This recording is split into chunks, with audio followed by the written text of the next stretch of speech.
Salut les filles, je reviens dans une nouvelle vidéo. Aujourd'hui on va parler des produits ELF, vous avez dû le voir dans le petit titre juste au-dessus de moi. Je vais vous montrer en fait les produits que j'ai testés dernièrement, les produits flop et les produits top. Parce que forcément, comme dans toutes les marques, il y a des produits qui sont un petit peu décevants et d'autres qui sont vraiment de vraies merveilles. Alors je tiens à dire avant de faire cette vidéo que c'est juste mon avis personnel. Bien sûr, les produits que je vais adorer, vous allez peut-être être un petit peu déçus, et les produits que je vais détester, ça se trouve, mais pour vous c'est des petites merveilles. Donc voilà, c'est uniquement mon avis personnel. Libre à vous de tester, c'est des produits qui sont vraiment pas très chers, donc franchement, vous pouvez tout tester.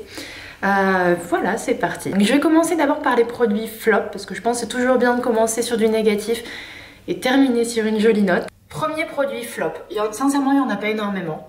Premier produit flop pour moi c'est ceci, c'est le Waterproof Eyeliner Crayon, qui se présente comme ça. En fait c'est un crayon eyeliner simplement, donc qui se dévisse comme ceci en dessous. De prime abord il est très joli, donc là on est sur du kaki. Mais je trouve qu'il marque très très mal. J'ai essayé de le mettre sur mes yeux, j'ai dû vraiment forcer et vraiment, au final j'ai arrêté parce que il est très très sec. Donc je pense qu'il faut bien le faire chauffer d'abord sur la main et après le mettre. Et encore, j'ai testé comme ça et c'est pas trop ça. Donc peut-être que son effet waterproof marche super bien, mais en tout cas au niveau de l'application c'est pas terrible. Enfin moi je pense que je vais même pas l'utiliser parce que en tout cas j'ai pas réussi à l'utiliser pour le moment. Autre produit flop entre guillemets, parce que c'est pas non plus un flop, c'est pas non plus une super révolution. En fait c'est un petit peu un flop dans le sens que je m'attendais vraiment à quelque chose d'absolument superbe et que au final je suis un petit peu mitigée. C'est en fait cette palette. C'est la palette avec les ombres, avec les fards marbrés. Donc je la trouve complètement magnifique quand on la voit comme ça. Les couleurs sont sublimes. Il y a d'autres couleurs également dans d'autres palettes, de cette même gamme. Avec des couleurs vraiment magnifiques. Mais ce qui me dérange un petit peu en fait sur ces palettes, c'est la pigmentation des fards. La pigmentation est vraiment pas terrible. Donc de toute façon vous allez voir à chaque fois les swatchs que je vais vous présenter. Vous voyez que quand on prend comme ça sur le doigt, ça va, la pigmentation est pas mal.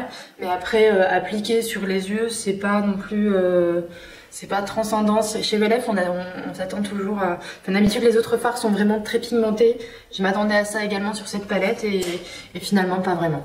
En plus de ça, vous voyez, il y a des petites paillettes en fait dans certains des fards. Ils ont des reflets pailletés et j'ai l'impression que quand on l'applique sur la paupière, il n'y a que la couleur du dessous qui ressort. Donc les paillettes partent un petit peu dans le pinceau. Je sais pas, en tout cas sur certains fards, pas sur tous, mais par exemple sur celui-ci notamment.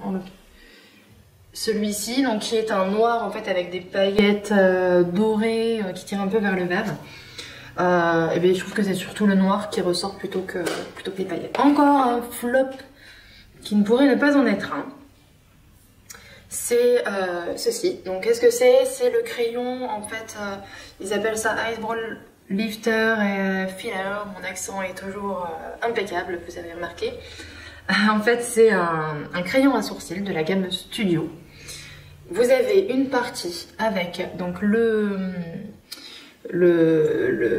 côté donc coloré pour colorer le sourcil et une autre partie donc qui est beige pour redessiner en fait la courbe, le dessus, enfin voilà, pour apporter un petit peu de lumière. Pourquoi c'est un flop? Pour moi en tout cas, je trouve que le côté en fait qui va redessiner le sourcil est un peu trop gras. Je m'explique, en fait je suis vraiment obligée de le mettre par toute petite touche parce que il est je sais pas, je le trouve un peu gras, pourtant il n'est pas vraiment foncé, mais je trouve que ça redessine trop le sourcil. Ça... je sais pas, je trouve ça un peu trop... Quand je le mets, ça fait vraiment trop dessiné. J'aime bien quand ça fait des petites hachures, ou voilà, que ça reste assez naturel et que ça fasse pas vraiment le trait bien gras sur les sourcils. Je trouve pas ça très esthétique. Donc je l'utilise parce que quand même la couleur est très bonne, enfin la pigmentation est parfaite. Mais vraiment en petites touches. Alors je viens faire des petits points comme ça dans mon sourcil pour que ça fasse un petit peu plus naturel. Le côté light, sincèrement je l'utilise pas. Je trouve que il est un peu trop orangé et ça fait pas forcément très net. Enfin peut-être que j'arrive pas à l'appliquer, je ne sais pas. Mais je préfère mettre de la poudre en fait sur mon arcade plutôt que quelque chose qui est également assez gras.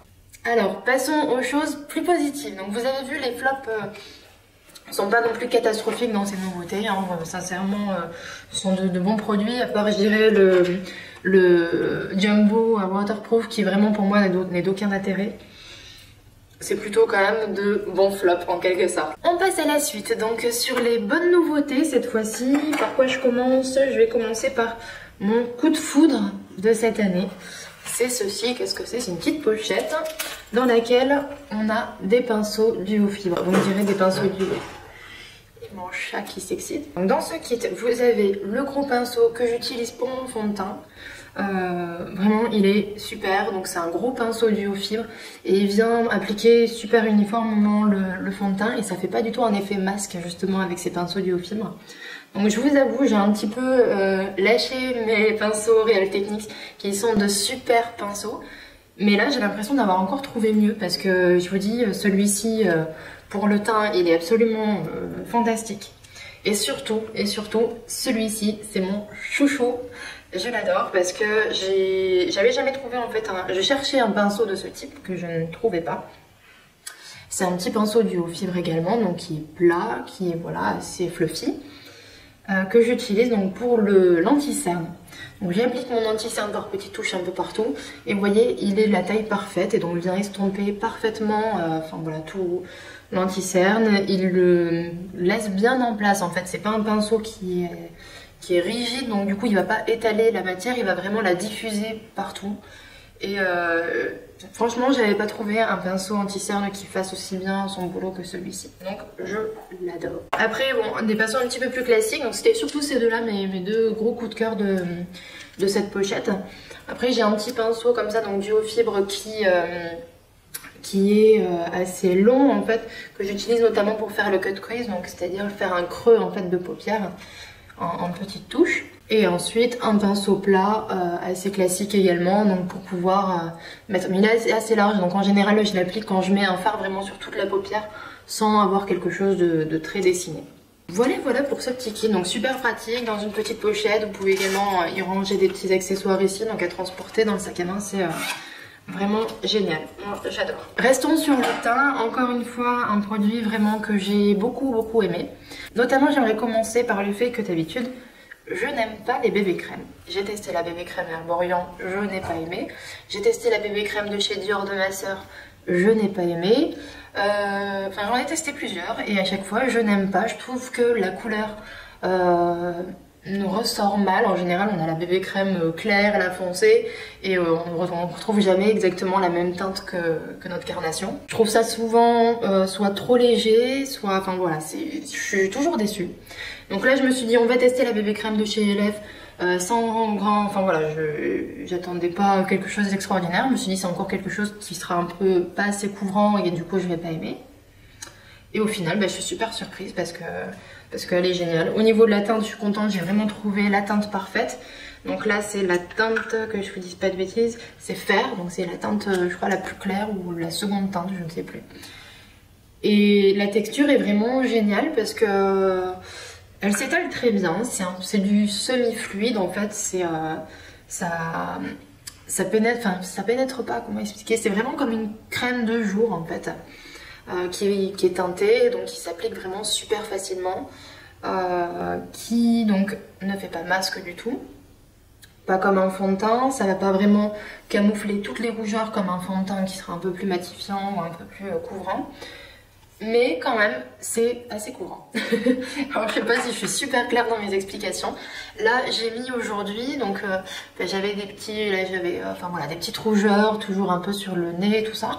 Et je trouve que voilà, le rendu est super naturel.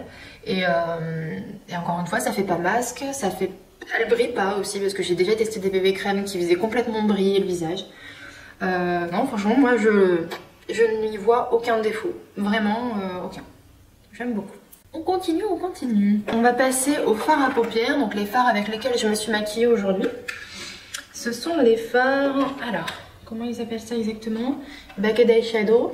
Ce sont des fards comme ça en fait. Je crois que c'est des... Ouais, je sais plus comment ils appellent ça. Sur le site ELF, c'est de la gamme Studio.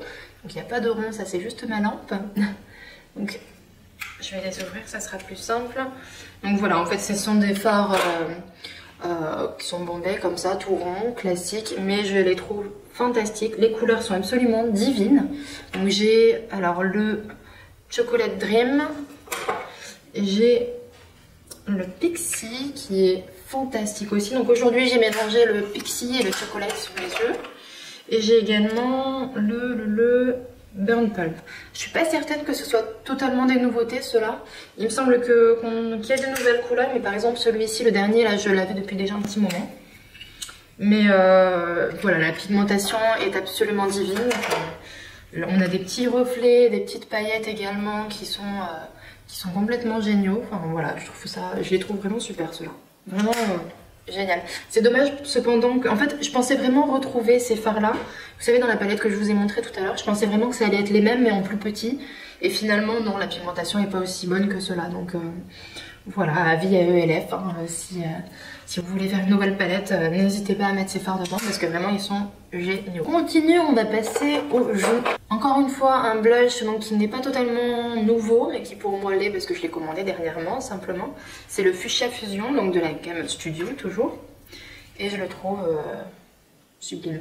Je l'ai mis également aujourd'hui, donc c'est un fard qui reste modéré. Enfin voilà, je l'ai appliqué également en petite touche, mais je trouve qu'il fait vraiment bonne mine. Et voilà, encore une fois, des blushs qui pour moi valent largement les blushs de chez NARS et compagnie, qui sont d'ailleurs un peu trop pailletés pour moi. Ceux-là ils ont de la paillette mais ça reste vraiment modéré, on fait pas du tout boule à facettes.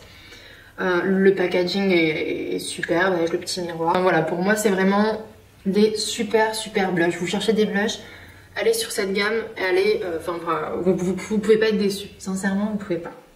On continue pour les joues. Donc là, aujourd'hui, j'ai mis un petit peu de highlighter. Vous voyez peut-être à la caméra. Donc c'est le Baked Highlighter. Donc c'est de la même gamme en fait que les petits fards tout à l'heure. Donc c'est sous forme de petits ronds aussi. Malheureusement, j'ai perdu la petite étiquette au dos. Donc je ne sais plus quelle teinte c'est. Je vous la mettrai en barre d'infos.